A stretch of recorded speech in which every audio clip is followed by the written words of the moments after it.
Nobody told me about Untamed on Netflix. Oh my gosh. I just got done watching all 6 episodes, and my gosh, I want to go over with you guys my review of this limited series, what I liked, what I didn't like, and also some clues that we missed that would have let us know sooner who the killer was in this murder mystery, okay? But at the beginning of this video, there will be no spoilers, okay? I'll give you fair warning when the spoilers are coming. But before we get started, guys, let me introduce myself. If you're new here, my name is Brandi, and I realize that you could be on any channel in the world, but you're right here with me, and I do appreciate that. So go ahead and like this video, and also subscribe to my channel if you do like watching TV show reviews and also movie reviews. Now, one warning I will give you before watching this series is that it is extremely sad and traumatic. The grief and the emotional journey that we see Kyle and other characters on will definitely bring you to tears. So have your Kleenex ready. Now, let me give you the premise of this series. Untamed on Netflix is a mystery thriller set in Yosemite National Park where Special Agent Kyle Turner, played by Eric Bana,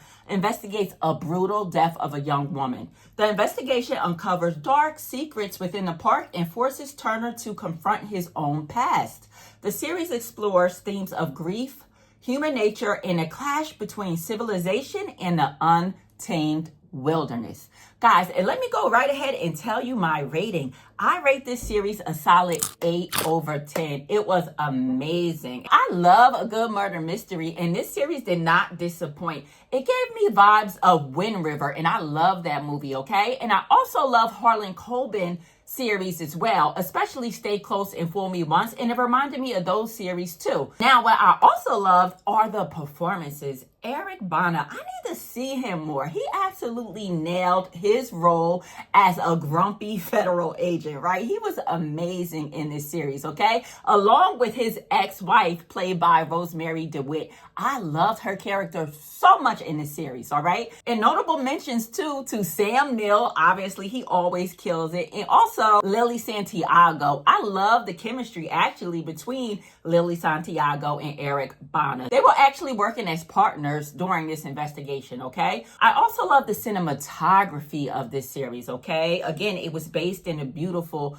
Yosemite National Park in California. I've never been, but now I have to go. It was just a beautiful setting overall. And it was such a sensory experience, okay? Throughout this whole series, you hear waterfalls roaring, you hear leaves rustling, you hear wildlife. It's just some beautiful nature sounds in the background, which provide for a very immersive experience. And I also love the character development. The writing was really good. Like, you feel like you know these characters, you're rooting for them, and you love them. In fact, Eric Bana's ex-wife, played by Rosemary DeWitt, I loved her so much. Like, I want her to be my friend in real life. She was just such a phenomenal woman in this series. And we're going to get more into that when we get into spoiler talk at the end. But that also leads into what I didn't like about this series. Sometimes it was just too much going on, okay? In the name of character development. We learned so much about these characters that actually, some of it could have been omitted and we wouldn't have missed a beat. Also, at times, the pacing got kind of slow, which we're starting to see a lot on these Netflix series. We're seeing that some storylines are stretched across 6 episodes when it could have just been a 2-hour movie. So overall, yes, Untamed on Netflix is worth watching. It is so good. My only regret is I wish that this series came out in the fall. It is so moody. And this is the kind of mystery that I love to delve into in the fall or the winter seasons when it's feeling more moody outside too. But make sure you watch this series when you're able to pay attention. This isn't something that you just throw on in the background. You really have to pay attention to the details, okay? And with that being said, guys, now we are going to get into some spoiler talk, including the clues that we missed and also some food for thought / questions that I have. Guys, can you believe that Chief Paul Souter was the actual killer? I honestly did not see that coming. I did not predict that, right? Which is a good thing. I don't like my series to be too predictable, okay? But there were a few clues that now that I think back in hindsight, after the big reveal, that I'm like, wow, I really missed that, okay? So one of the first clues we saw from Chief Paul Souter, hopefully I'm pronouncing his last name right, but let's just call him Sam Neill, right? That's our boy. So one of the first clues we saw that Sam Neill was going to be the killer is that he sent Officer Vasquez to team up with Kyle Turner, aka Eric Bana, okay? And Kyle was kind of questioning it, like, why did he send you? Because there was a more senior ranger that could have worked on the case. I think his name was Milch. Milch could have worked on a case with Turner, and he's much more experienced and seasoned. So for Chief Souter to send Vasquez was very suspicious. Sidebar, I really loved her character as well, Officer Vasquez. She was so charming and witty and just smart. I liked her a lot. Now, the second clue that we should have called on to is the way Chief Souter was trying to throw Vasquez off of the trail of looking into those camp bracelets, okay? Now, remember, when Kyle Turner, when he looked at Lucy's body initially, she had a bracelet on her arm that fell off. And he went down later, he found the bracelet, and, you know, he was just trying to piece together the clues from this bracelet so they could figure out who this Jane Doe was. And when Vasquez told Chief Souter about it, he showed her like a huge box of bracelets, the exact same bracelets that they had there in the office, just trying to throw her off of the trail and cast doubt that the bracelet was even a clue. When in fact, we found out later on that that bracelet was a huge clue to finding out that he actually was the killer. And the third most obvious clue was Chief Souter trying to hide the DNA information from Kyle Turner. He did not want him to find out that he was actually Lucy Cook's biological father. So he withheld that information from Turner. But comment down below. Let me know if you noticed any other clues too that he was the killer. Obviously, besides the big thing that I'm missing, right? Usually you don't see a big wig like Sam Neill in a series unless he's going to play a bigger role, right? So we didn't see much of him in the beginning. So my spidey senses should have went off then. Like, why is such a big wig in this series, but he's playing only such a small role, right? That should have let me know right then that maybe he was the killer. All right, now let's move on to questions I have after watching this series, because you might have the same questions as well. So comment down below and let me know. My first question, guys, is do you believe that Chief Souter is telling the truth?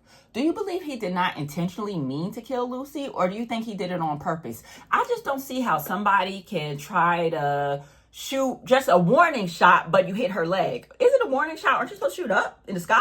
Right? Why did he shoot Lucy's leg? Like, that is so like bizarre to me, okay? And also, this kind of guy, he was lying the whole time just to protect his family image, okay? Just to protect the fact that he had Lucy. Lucy was his love child, right? He was married. Lucy's mother was married as well, and they had an affair, and they had this child. So he was willing to do anything to protect his secret, okay? So why should we believe his confession at the end that he did kill Lucy technically, but he didn't do it intentionally, okay? And then we see the quick glimpse of Lucy kind of throwing herself off the cliff, right? Which that opening scene at the beginning of the show really drew me in, okay? But let me get back on topic, okay? Like, the way it was shot, like, it could have really been somebody behind her, really forcing her off the cliff. So that's to be determined, okay? So to me, that's kind of a loose end.